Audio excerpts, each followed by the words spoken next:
hell is the most beautiful creature in the world today.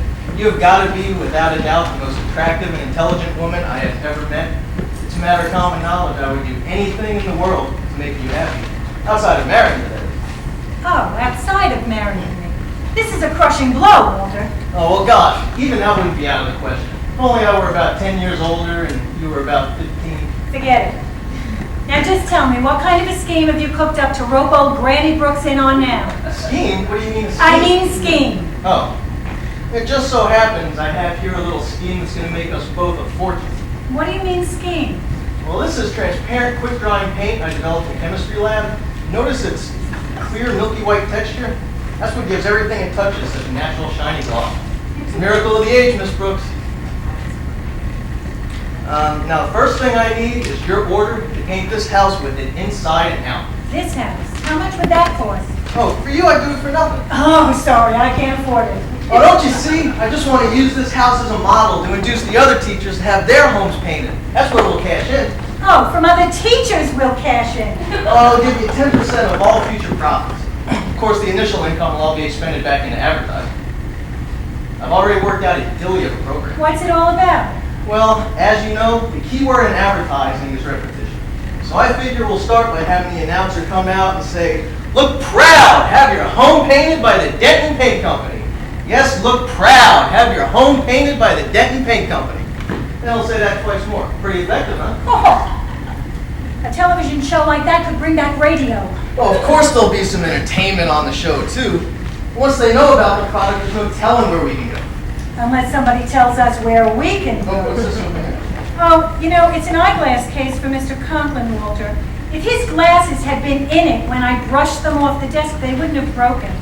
I'm going to give it to him sometime this morning as kind of a peace offering.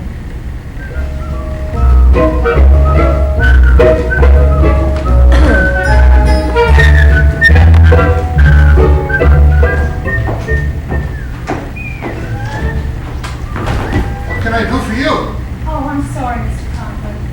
Oh, I should have known. Miss Brooks, when you opened that door, you broke my glasses again. Oh, I'm terribly sorry, Mr. Conklin. And I just picked them up from the opticians. It could have been more than 20 minutes ago. You know, the only reason I barged in here is that I have this gift for you, but you know what, under the circumstances... No, don't go. I'd like you to pick up what's left of my glasses. They're on the floor somewhere. I never seem to find them without my glasses. Here you are, Mr. Conklin. Thank you, Miss Brooks. Thank you very much. You're welcome! You know, look, I'm really sorry. I'm very distressed over this situation. I know how desperately you need your glasses. Nonsense, nonsense. I only wear them for appearance sake. Now, what is this about a gift for me? That can wait. Sit down, sit down. Hand it over, please. What is it, may I ask? It's a case to protect your eyeglasses. Now, that's a timely gift. Thank you again, miss. You're welcome. Oh, before you go, you'll be happy to know there's something else you can do for me today. Yes, Mr. Conklin. The head of the board was in my office a few moments ago. I know, I just saw him leaving as I was coming in. What you don't know is that Mr. Stone spent the better part of 20 minutes talking to me about the office. It seems he noticed marks and scratches all over my walls, and he didn't like them one bit. And frankly, neither do I. And since I hold you directly responsible for their presence, you are hereby charged with their removal by 2 o'clock this afternoon. But Mr. Conklin! There'll be no appeal in this case. Yes, sir. I want you to wash and scrub the office until it is spick and span. You can do it during lunch hour while I'm at the opticians picking up my latest pair of glasses. Yes, sir.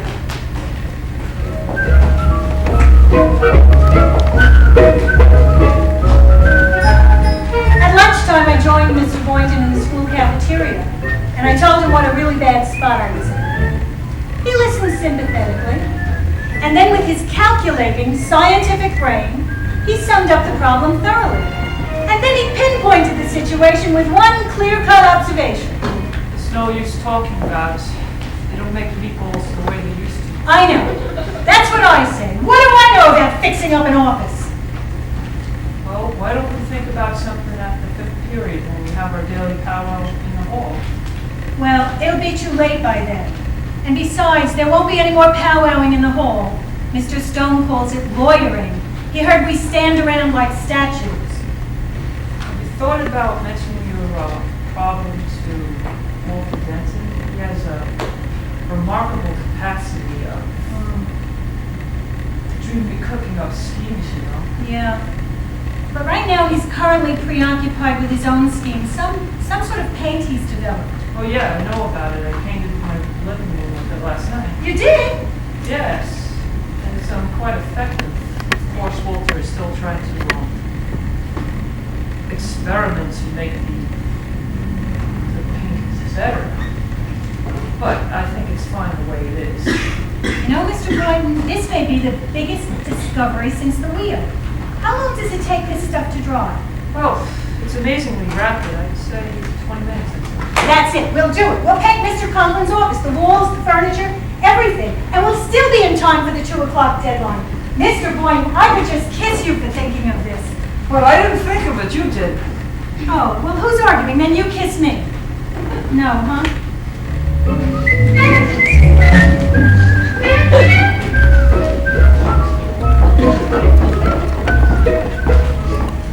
I'll be upstairs so you find your hat, Daddy. Hi, Harriet. Hello, Walter. How about having lunch with her? Not today. I have to take Daddy to the optician for new glasses. What's that? Daddy's trying to find his hat. Oh, that's weird. Listen, if I told you a big secret, Harriet, you promise not to tell anyone? Sure, Walter. What's it about? I finally found the ideal ingredient to give my transparent paint the consistency it needs. I merely mixed 1 pint of Jeffrey's Marine with every gallon. Isn't that wonderful? It's terrific. What's Jeffrey's Marine? I'm not sure exactly. I found it in chemistry lab, but it works great. Before you mix it with your paint, don't you think you ought to know what it is? Wait, maybe I can find out without tipping your secret. Aha! Aha! Daddy found his hat. Uh-oh, I better shove on. I'll see you when you get back from the optician's, Harriet. So long, Walter. Why didn't you tell me I had it on all the time? I didn't notice, Daddy. I'm sorry. Here, let me help brush you off. Daddy, when you were in college, did you major in chemistry? Naturally, one of them. Do you happen to know what Jeffrey's Marine is? Sure, it's just Indian rubber dissolved in 4 parts benzene and 2 parts shellac. In a word, Jeffrey's Marine is just liquid cement. Oh, I see. Liquid cement?